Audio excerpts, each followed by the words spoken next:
एक समय की बात है, एक छोटे से राज्य में एक परोपकारी राजा रहता था। यह राज्य सुंदर पहाड़ियों और हरे भरे खेतों से घिरा हुआ था। राजा का नाम राजेंद्र था, जो अपनी दयालुता और न्यायप्रियता के लिए अधिक प्रसिद्ध था, न कि केवल अपने शारीरिक बल के लिए। राजेंद्र हमेशा अपनी प्रजा की भलाई के बारे में सोचता था और हर संभव प्रयास करता था कि उसके राज्य में कोई भी व्यक्ति भूखा या दुखी न रहे। उसका विश्वास था कि एक राजा का सर्वोत्तम कर्तव्य अपनी प्रजा की भलाई सुनिश्चित करना है। राजेंद्र अपने दरबारियों और सैनिकों को आदेश देता कि वे हर गांव और कस्बे का दौरा करें और यह सुनिश्चित करें कि सभी लोग खुश और संतुष्ट हैं। वह अक्सर अपने वफादार मंत्री और मित्र विभूषण के साथ गांवों का दौरा करता।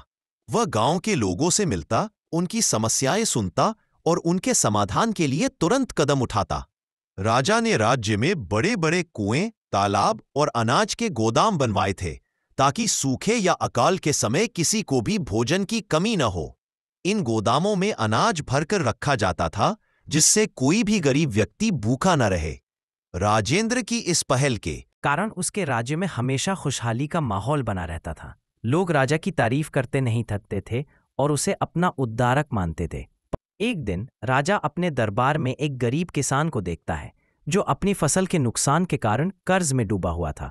किसान का नाम रामू था और उसकी आंखों में चिंता और डर की झलक थी। उसने राजा से कहा, महाराज, मैंने अपनी फसल में बहुत मेहनत की थी, लेकिन अचानक आई बाढ़ ने सब कुछ तबाह कर दिया। अब मेरे पास अपने परिवार का पेट भरने के लिए भी कुछ नहीं बचा। राजा उसकी परेशानी सुनकर दुखी हो गया। उसने तुरंत उसकी मदद करने का आदेश दिया। रामू, तुम चिंता मत करो, तुम्हारा सारा कर्ज माफ कर दिया जाएगा। तुम फिर से अपनी खेती शुरू करो और हम सब तुम्हारे साथ हैं। किसान खुशी खुशी राजा को धन्यवाद देता है। ये सुनकर दरबार में सभी ने राजा की उदारता की सराहना की। राजा की यह उदारता पूरे राज्य में फैल गई। राजा की इस परोपकारिता की प्रसिद्धि सुनकर एक दिन पड़ोसी राज्य के राजा बलदेव को जलन होती है। बलदेव एक स्वार्थी और निर्दयी राजा था, जो अपनी शक्ति और समृद्धि के लिए कुख्यात था। उसे चिंता होने लगती है कि यदि इस परोपकारी राजा की प्रतिष्ठा इसी तरह बढ़ती रही तो उसके राज्य के लोग भी उससे असंतुष्ट हो सकते हैं। इससे उसे अपनी शक्ति और साम्राज्य पर खतरा महसूस होने लगा। उसने तय किया कि वह परोपकारी राजा की परीक्षा लेगा। उसने एक चालाक योजना बनाई। बलदेव ने अपने राजदूत को भेजा ताकि वह राजेंद्र को एक प्रस्ताव दे सके।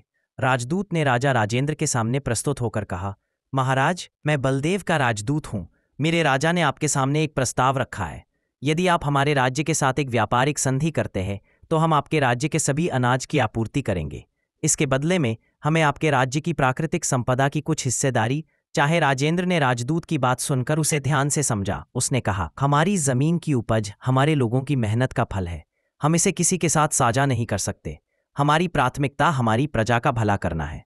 राजदूत की यह सुनकर मुस्कान छुपी हुई थी, लेकिन वह जानता था कि बलदेव की योजना कुछ और ही है। बलदेव चाहता था कि राजेंद्र इस प्रस्ताव को ठुकरा दे ताकि वह उसे कमजोर दिखा सके। राजा राजेंद्र ने तुरंत अपने मंत्रियों के साथ विचार विमर्श किया। वह जानता था कि बलदेव किसी भी स्थिति में उसकी परीक्षा लेने की कोशिश करेगा। राजा ने अपने मंत्री विभूषण से कहा, हमें इस स्थिति का सावधानी से सामना करना होगा। बलदेव की योजना में हम नहीं फंस सकते। हमें अपने राज्य की भलाई को सर्वोच्च प्राथमिकता देनी है। विभूषण ने सहमति जताई और कहा, महाराज, हमें अपने राज्य में खुशहाली बनाए रखने के लिए एक मजबूत योजना बनानी होगी। राजेंद्र ने अपने दरबार में एक बैठक बुलाई और सभी गांवों के प्रमुखों को आमंत्रित किया। वह समझाना चाहता था कि उन्हें अपने गांवों में एकजुट रहकर काम करना होगा ताकि वे किसी भी बाहरी खतरे का सामना कर सके।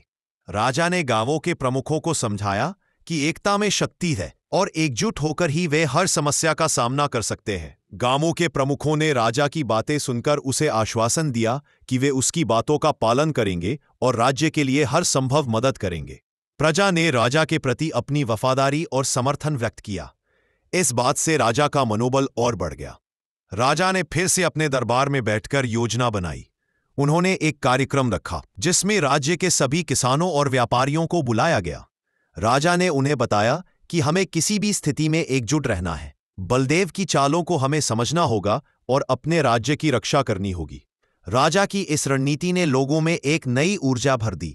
सभी ने यह प्रण लिया कि वे अपने राज्य की रक्षा के लिए तैयार रहेंगे और किसी भी संकट का सामना करने के लिए एकजुट रहेंगे। मंत्रियों की ओर देखा और कहा, अब समय आ गया है कि हमें बलदेव को उसकी जगह दिखानी होगी।